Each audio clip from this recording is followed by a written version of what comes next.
करना ही चाहिए। इस तरह से भगवान उनको समझाते हैं।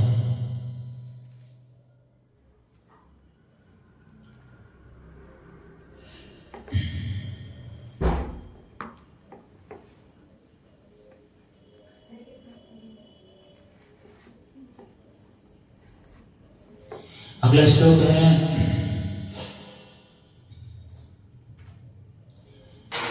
यमेन विधयन्त्यते पुरुषं पुरुषर्वर्षभ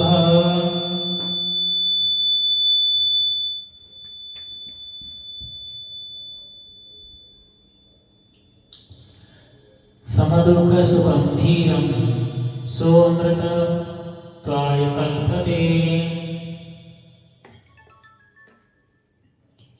भगवान अर्जुन को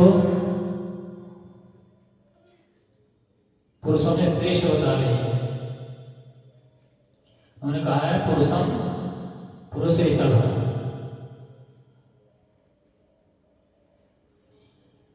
ऋषभ का अर्थ होता है श्रेष्ठ।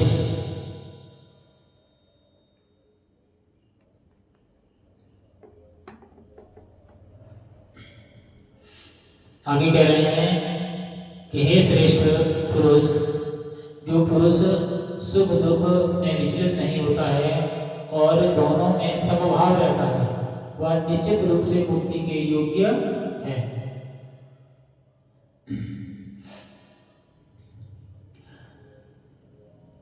तात्पर्य श्रील प्रभुपाद की जय।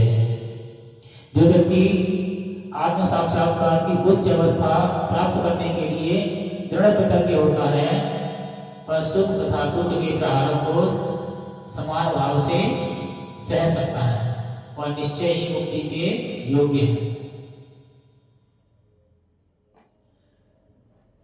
अर्थात थोड़ा और डिटेल कर देते हैं, नहीं समझ में आ रहा होगा। जैसे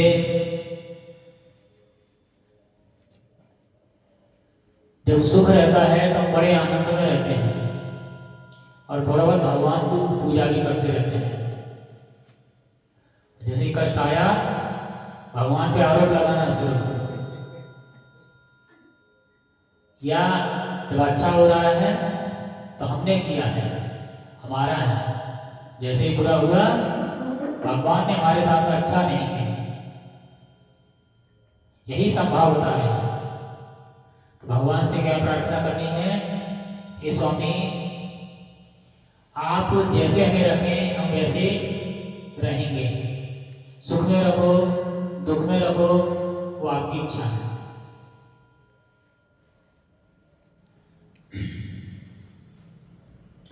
ऐसा नहीं है कि जरा सा कुछ कष्ट होगा रोना शुरू।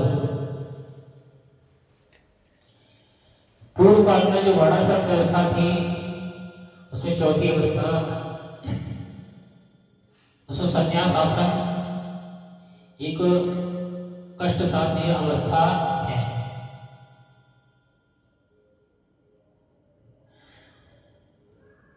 हमारे सनातन धर्म में 4 व्यवस्थाएं दी हैं, इसको वर्ण व्यवस्था बोलते हैं।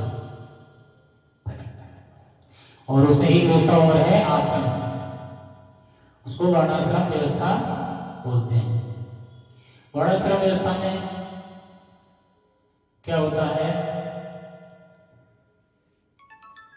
ब्रह्मचार्य आश्रम, गृहस्थ आश्रम,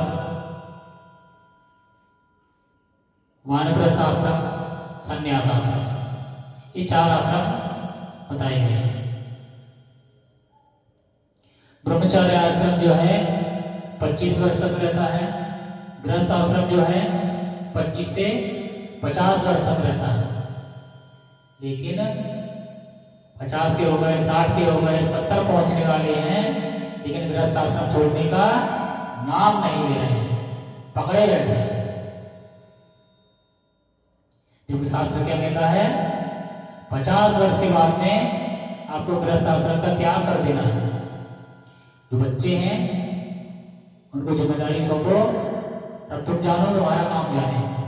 हमने तुम्हें योगी बना दिया या अब तक पाला पोसा, तुमने योग्यता धारण नहीं की, वो तुम्हारी गलती है। भगवान की प्राप्ति के लिए प्रयास करना है। अब आगे की जिम्मेदारी तुम खुद संभालो। लेकिन नहीं, 7 पीढ़ी तक जोड़ के जाना है, मरते दम तक जोड़ेंगे। आखिरी